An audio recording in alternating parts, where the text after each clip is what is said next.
Greetings everyone, my name is Dr. Jason Freeman and I'd like to welcome you all to my channel. Now ahead of reviewing the film Luther, The Fallen Son, which premieres in select theaters on February 24th and on Netflix on March 10th, I'm going to be reviewing all 5 seasons of the show. I'm going to tell you what I like about each season, I'm going to tell you what I don't really like about each season, then I'm going to tell you why I think you should see the season or just skip it. Now at any point, feel free to click the notification bell or subscribe to my channel to get more content. So, without further ado, let's begin.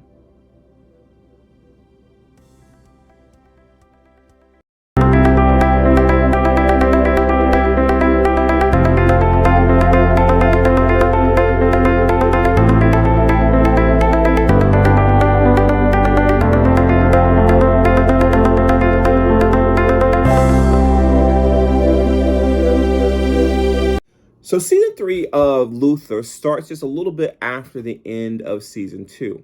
Now there is a bit of a time jump, but it's not significant. Now even with that bit of a time jump, season 3 feels very much like the second half of season 2. So let's say if you had season 2 and season 3 as a 8 episode season, it would actually feel like a cohesive season. Like you had everything set up in season 2, and then everything kind of finished off in season 3. So very much you have characters who start in season 2. We see where they land in season 3. You also see the consequences of things that happen in season 2 kind of play out itself in season 3.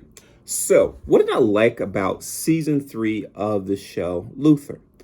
Now, one of the things I really liked about season 2 as well as season 3 is the suspense of the show. Just throughout season 3, it feels very much like there's this kind of old school like slasher horror film going on. In fact, there's one scene in season 3 that's very reminiscent of the movie Seven, starring Brad Pitt and Morgan Freeman, as well as Kevin Spacey. And so, in Luther, in that particular scene, it's very much you have this body that's there, and it makes you think about, if you've seen the film, it makes you think about how the bodies are kind of arranged in the film Seven. So very much kind of almost like an homage to that particular film.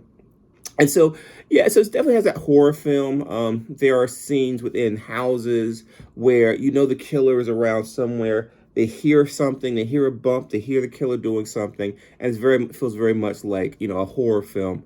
Like the slasher is gonna come and get the people, which oftentimes it does.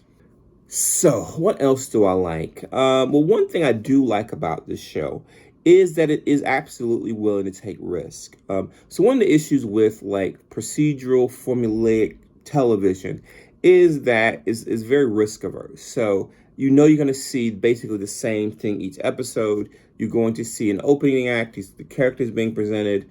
You're going to see the dilemma or the crisis presented in the middle, and at the end, it's going to be somehow sealed up with a nice bow, with maybe a little bit of a cliffhanger for the next episode. But for the most part, it's the same kind of 3-act structure. Now, with this show, they do take risk. They kill characters off at various points. They put people at risk. They have characters do things that are maybe immoral, who at one point you actually like this character, then you see them do something that changes your opinion of them. But they're willing to take risk and kind of push the envelope with the writing. So that's actually one thing I do like about the show. They're willing to take risk in their writing. And so it keeps you at least interested throughout the entirety of the season. So what don't I like? Well, one of the big things this season in particular are the killers. Now, when I talked about season 2, I talked about how much I love the killers.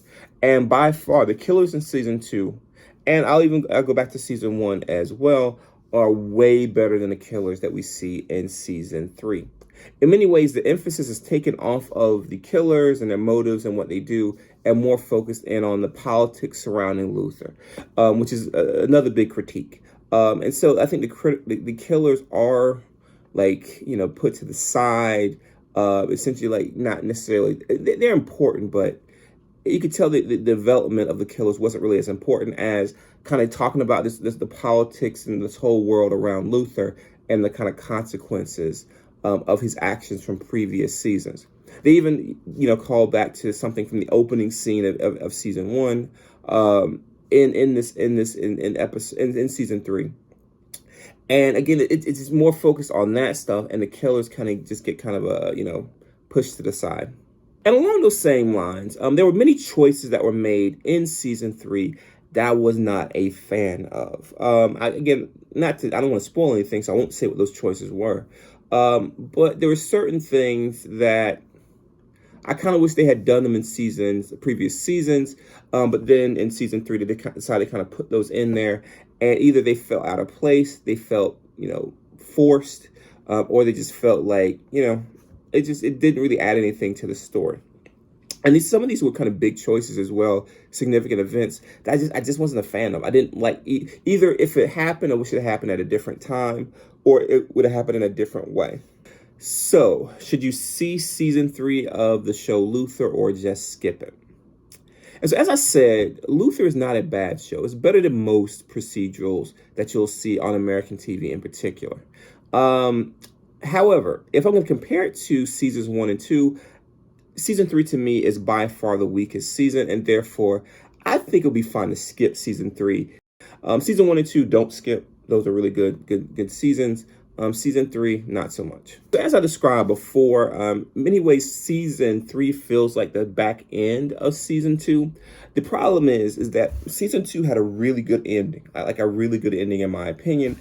And so it's almost like, okay, so here is kind of just the, let's finish these stories. Just the ending isn't as good in my opinion.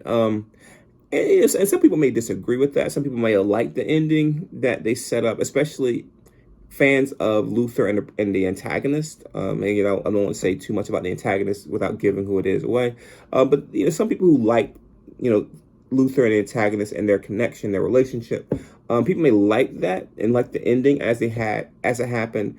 I thought it felt a little bit forced, and honestly, I wish they had done it earlier, or just not at all.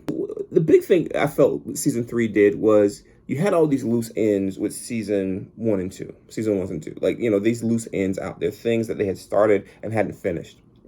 And rather than kind of just let them slowly play out over maybe a couple more seasons, they decided we're going to tie up some of these loose ends with season 3, in particular with Luther and the antagonist. So, yeah, it just wasn't I wasn't a huge fan of season 3. Honestly, if I go back and watch the series again, I'll skip season 3. Now, if you found that review interesting and or informative, please like this video and subscribe to my channel. Also, please share this video. And if you have any questions about Luther season 3, please leave those questions in the comment section below. Thank you all for your time, and have a wonderful rest of your day.